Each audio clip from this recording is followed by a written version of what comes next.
Sabine Antunès, Alain Delmas, bonjour. Bonjour. Alors, vous venez aujourd'hui sur notre plateau pour nous parler de la maison familiale rurale de Pontonx, dont vous êtes donc en charge, puisque vous, Sabine Antunès, bonjour d'abord. Bonjour. Vous êtes donc chargée du développement de cette MFR de Pontonx et vous en êtes le responsable. Alors déjà, avant tout, pour ceux qui nous écoutent, qu'est-ce que c'est qu'une maison familiale rurale, Alain Delmas? Donc, une maison familiale, c'est avant tout une association de loi 1901 Oui. qui dépend donc du réseau des maisons familiales, donc avec une union à Paris. Il y en a partout en France? Il y en a à peu près 450 maisons D'accord. sur le territoire français. Mhm. Et c'est avant tout, si vous voulez, un lycée professionnel Mhm. avec une particularité quand même qui est importante, c'est que toutes nos formations sont par alternance.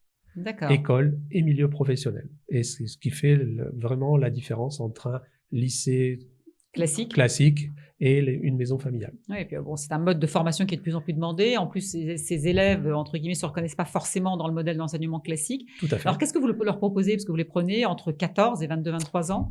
Alors, justement, le fait de l'alternance, le jeune n'est pas constamment à l'école, mais c'est école et milieu professionnel, ce qui fait qu'il passe la moitié du temps à l'école et la moitié du temps dans le monde professionnel. Voilà. Ouais. Et il ça va permet pouvoir... peut-être de le réconcilier un peu aussi avec l'enseignement, ça, Tout le à fait de fait. se sentir dans le concret. Tout à fait, c'est-à-dire que c'est donner du sens c'est ça. à ce qu'ils font.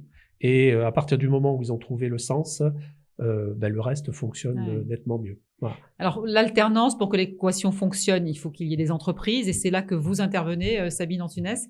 Quelle est votre fonction? Quels sont vos arguments pour convaincre ces entreprises?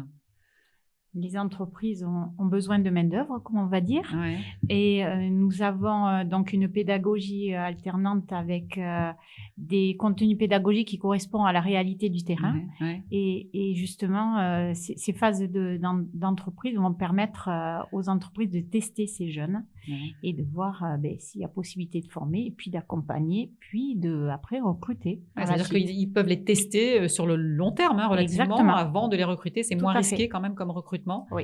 Alors, les formations que vous proposez, quel type de bac, quel type de BTS on peut trouver chez vous? Alors, il y a deux types de bacs. Donc, un bac sanitaire et social, un bac pro SAPAT, service aux personnes et au territoire.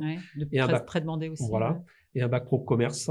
Donc, et ensuite, avec des formations complémentaires, c'est-à-dire qu'avec un BTS MCO. Voilà. Et puis, d'autres types de formations, c'est-à-dire un BPGEPS loisirs tout public dans le domaine de l'animation auprès de jeunes enfants. Un titre, on a également deux titres, un titre animateur en gérontologie, voilà, pour des personnes et travailler dans l'animation auprès de personnes âgées, et un titre également MUM, manager des univers marchands. De grosses niches, on peut le dire, où il y a beaucoup de demandes. Voilà, exactement. Comment ça se passe une journée type rapidement? Alors une journée type, nous, ce qui est important pour nous, c'est l'approche globale de l'individu. Oui, parce qu'ils vivent avec vous finalement, la plupart d'entre eux. On a une grande partie des jeunes en formation initiale qui sont internes. Donc ça suppose qu'on va les encadrer le matin. Ils vont bien sûr dans la journée avoir des cours et on va également les encadrer le soir lors des veillées. D'accord, donc activité scolaire, extrascolaire et participation aux tâches quotidiennes. Exactement. Ça vous y tenez, parce qu'il y a une notion quand même d'éducation. De respect des lieux, de respect des individus, des lieux, etc. Voilà. Et vous êtes un organisme à forte vocation sociale aussi, on peut tout le dire. Fait. Quel intérêt ont les entreprises à recruter des élèves chez vous? On le disait tout à l'heure, effectivement, ce sont des élèves qui sont formés déjà, c'est ça la valeur ajoutée? Formés et puis qui permettent par la suite d'être tuteurs et aussi d'évoluer sur d'autres formations. Voilà. Et puis, vous venez d'obtenir aussi le statut CFA. Je pense que ça crédibilise encore plus la formation. Donc, le CFA, là, c'est une opportunité ouverte à tout le monde, tous les établissements, et ça permet d'avoir d'autres types de contrats. Et donc, pour les entreprises, c'est plutôt intéressant. Eh bien, merci à tous les deux d'avoir éclairé, effectivement, nous avoir éclairé sur ce sujet. On ne connaissait pas bien la maison familiale rurale, maintenant on connaît. Donc, vous êtes dirigeant, je rappelle, de celle de Pontonx dans les Landes, à côté de Dax, une belle région. Merci. Merci.